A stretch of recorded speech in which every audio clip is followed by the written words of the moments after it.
Welcome back, everybody, to another deep dive. Today we're going to be looking into, well, really some pretty out there claims. Claims about free energy. We're talking about a Zimbabwean inventor, Maxwell Chikumbutso. Yeah, Chikumbutso's been making headlines, I guess you could say, for a while now. Really? With these claims that he's invented, all this groundbreaking technology, free energy And technology. you would say free energy. What exactly does that even mean? I mean, it's kind of it's almost a buzzword that gets thrown around a lot in certain circles. But when we're talking about it in a scientific context, what it really means is, energy that can be generated without any external input or any fuel source. So basically, unlimited energy without having to pay for it. Yeah, basically, that's the idea. But the thing is, from what we know about physics, it's just not really possible. So then how is this guy claiming to have created this stuff? Well, that's what we're here to look into. He says he's invented all sorts of devices powered by this mysterious energy source, a helicopter, a drone, even an electric car that never needs charging. Okay, so we're talking some pretty big claims. And where's all this information coming from? I mean, how do we even begin to unpack all this? Is there like a main source we're working with? Yeah, so our main source today is an 8-year-long investigation by Zemi. They're an investigative journalism outlet based in Zimbabwe. Okay, so they've been following this guy for 8 years. That's right.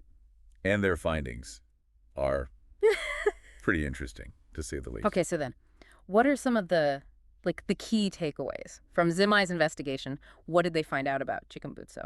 Well, one of the most striking things they found was this contradiction between Chikumbutso's claims of government persecution and his actual interactions with government officials. Okay, so what do you mean by that? He claims that the Zimbabwean government wants to suppress his inventions. He even says they want to arrest him. Right. But then Zemi documented him meeting with high-ranking officials, including President Emerson Mnangagwa. Wait, so he's claiming to be a target, but he's meeting with the president? Yeah, it's definitely a bit strange. Okay, and what about this president? Right, so Emerson Mnangagwa, he came to power under some pretty controversial circumstances, so it just adds another layer to this whole story. Okay, so we've got this inventor claiming to have world-changing technology, saying the government's after him, but also meeting with the president, who himself came to power in a shady way. This is already a lot to take in. Yeah, it's a lot. Okay, so let's say, for a second, that his inventions are real. Wouldn't he want to, Right. shout it from the rooftops, get everyone to see this amazing technology? You'd think so, right. But actually, Chikumbutso refuses to sell his inventions. Why? He says he's afraid of getting arrested for flying drones without permission. Okay, but lots of people fly drones. What's so special about him? Well, that's what Zemi points out. They say that critics of the government fly drones all the time without any consequences. So it doesn't really add up. Not really. It makes you wonder if this fear of government suppression is a genuine concern or just a convenient excuse. To avoid scrutiny. It's almost like he's creating this image of being this, rebel inventor fighting against the system. Right.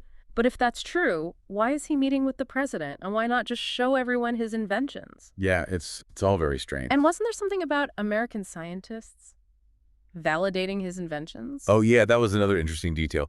Zemi actually debunked that claim. What do you mean? They found out that the so-called scientists who supposedly validated his technology were actually science fiction film producers. Oh, kidding. Nope. So basically, Yeah. the people endorsing his technology aren't even scientists. Okay, so we've got contradictory claims, shady connections, and fake endorsements. What else is there? Well, there's also the matter of those who expressed interest in investing in Chikumbutso's inventions.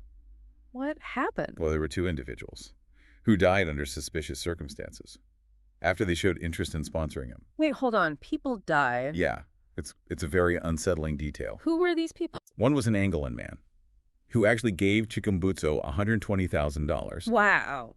and the other was Genius Kadungur, a prominent businessman with connections to the Zimbabwean government. Okay, so now we're talking about not just questionable science, but potential connections to deaths. Right.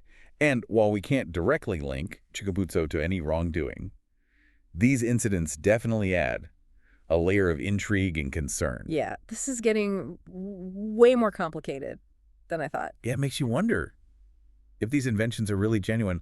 Why all the secrecy? Why these troubling connections? Right. If you really had this world-changing technology, wouldn't you want everyone to know about it? You'd think so.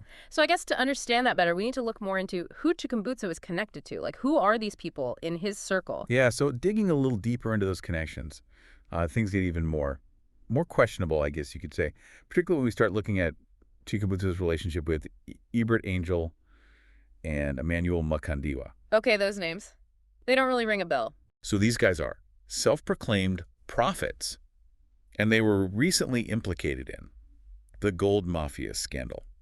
Hold on. Gold Mafia, what is that? Yeah, it was basically this huge network of individuals accused of using their positions to facilitate illegal gold smuggling and money laundering. Okay, so we're talking about organized crime, like a big criminal enterprise. Yeah, pretty much. And Chikumbutso is associated with these people. That's right. I mean, it just seems so strange. If you really had this groundbreaking technology, why would you hang out with people involved in something like that? Exactly. It just doesn't make sense. You'd think he'd want to align himself with reputable scientists and engineers, people who could actually help him develop and promote his inventions. But instead, he's associating with people involved in criminal activity. Right. And remember, Zimai offered to connect him with legitimate innovators like William Sakiti and even Elon Musk. Yeah, that's right. They Yeah. saw the potential for collaboration, a chance for Chikumbutso to learn from Yeah. and potentially work alongside. These established figures in the electric vehicle space. I mean, what an opportunity to get guidance and support from people who are actually making things happen. Exactly. But he turned them down. He said no. Yep. Why? We don't really know for sure. Yeah. But it does make you wonder if he's maybe afraid of having his claims scrutinized by people who actually understand the science. Right. Because if his inventions are real, he wouldn't have anything to worry about. Exactly. It's almost like he's trying to avoid any kind of real scrutiny. It definitely seems that way. And you know, when you compare him to someone like William Sakiti, Right. it really highlights the difference. Sakiti is another Zimbabwean inventor, but he's actually making waves. With his self-driving delivery robots, he's building a company, creating jobs, and contributing to technological advancements Yeah. in a very tangible way. Right. He's putting his technology out there. He's not hiding in the shadows. And then you have Elon Musk, who, I mean, love him or hate him, he's completely revolutionized the automotive industry with his electric vehicle. Yeah. And he's not afraid to put his technology to the test. He's constantly pushing boundaries. Exactly. And I think that's the key difference here, transparency and accountability. They're open about their processes, their successes and failures. They engage with the scientific community. Right. They subject their inventions Oh. to rigorous testing. They're not afraid of scrutiny. But Chikumbutso, he's doing the opposite. Yeah, he seems to thrive on secrecy Avoiding any kind of independent verification. and relying on vague claims. In those fake endorsements we talked about. It's all part of this carefully constructed narrative But a narrative that's starting to crumble. under scrutiny. And I think that brings us to a really important point. With that. This idea of extraordinary claims requiring extraordinary evidence. Right. And in Chikumbutso's case, It seems like that evidence just isn't there. we've got all these red flags, the contradictions, the suspicious connections, the lack of transparency. And when you consider the potential impact of his alleged free energy technology, it becomes even more concerning. If it were real, it would be a game changer, Right. but without proper validation. Without rigorous testing Yeah, and peer review, it remains just that, a claim. an intriguing possibility, but shrouded in mystery. And potentially deception. And let's not forget the ethical implications of his association with the gold mafia figures. Right. That raises serious questions Mm-hmm. about his judgment and his motives. Is he really trying to help humanity? Or is this all about personal gain? I mean, it's hard to say for sure. But those connections, they Yeah. definitely paint a troubling picture. Yeah, it seems like. We started this deep dive hoping to unravel the mystery of a potentially groundbreaking inventor. Right. But instead, we've uncovered this web of contradictions, suspicious connections, and a disturbing lack of transparency. And I think that's an important discovery in itself. What do you mean? It reminds us that things aren't always what they seem, Right. and that the pursuit of truth can often lead us down unexpected paths. So, where do we go from here? Well, I think the biggest takeaway for our listeners is the importance of critical thinking. Especially in today's world, where misinformation and conspiracy theories are everywhere. We have to be discerning consumers of information, We can't just blindly accept what we hear, especially when it comes to extraordinary claims. like those made by Chikumbutso. We have to ask ourselves, where's the evidence? Who are the sources? What are their motivations? Those are really important questions. Simple but powerful. Because ultimately, it's up to each of us to decide what to believe. We've presented the information Explored the evidence. and highlighted the inconsistencies. But it's up to you, the listener, to weigh the facts, consider the different perspectives, Yeah. and form your own conclusions. And as you do that, remember to keep that critical thinking cap on. Don't be afraid to question, to challenge, and to demand evidence. Because the truth is out there. But sometimes it takes a little digging, a little skepticism, and a lot of discernment to uncover it. Well said. So I guess that brings us to the end of our deep dive into Maxwell Chikumbutso. And while we may not have all the answers, I think we've raised some important questions. questions about the nature of innovation The importance of transparency. and the responsibility we all have to be critical thinkers. And who knows, maybe one day, the truth about Chikumbutso and his inventions will finally come to light. Until then, keep those minds curious. Keep those questions flowing. And remember, in the world of information, skepticism is your superpower. And on that note, we'll sign off for now. Thanks for joining us on this deep dive. It really is all about being careful about what you believe, especially with these really big claims. Yeah, I mean, like you were saying, extraordinary claims require extraordinary evidence. Exactly. And with Chikumbutso, it just seems like that evidence is nowhere to be found. Right. We keep hitting these roadblocks. Yeah, we see all this secrecy, these questionable connections, this lack of any real transparency. And when you think about Yeah. what he's claiming, this Right. free energy technology, I mean, if it were real, it would change everything. It's huge. A solution to so many of our problems.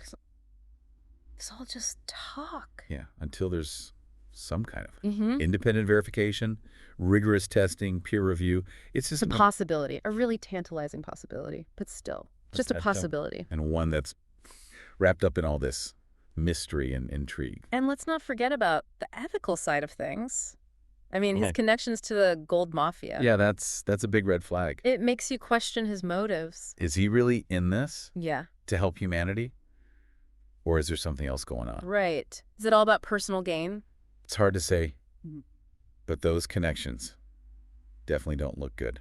So where does that leave us?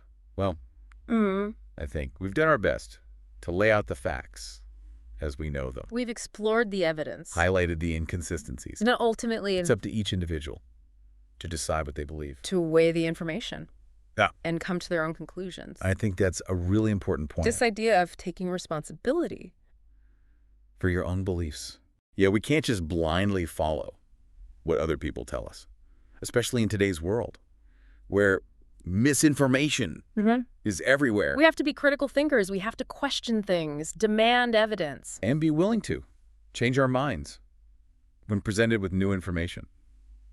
So I guess the final verdict on Maxwell Chikumbutso is still up in the air. It's a mystery. A puzzle with missing pieces, It may be one day we'll find those pieces. and the whole picture will become clear. But until then, Yeah. we have to be comfortable with uncertainty. And keep asking questions. Keep searching for answers, And most importantly, keep that skepticism alive. because in the end, that's our best defense against deception. Well said.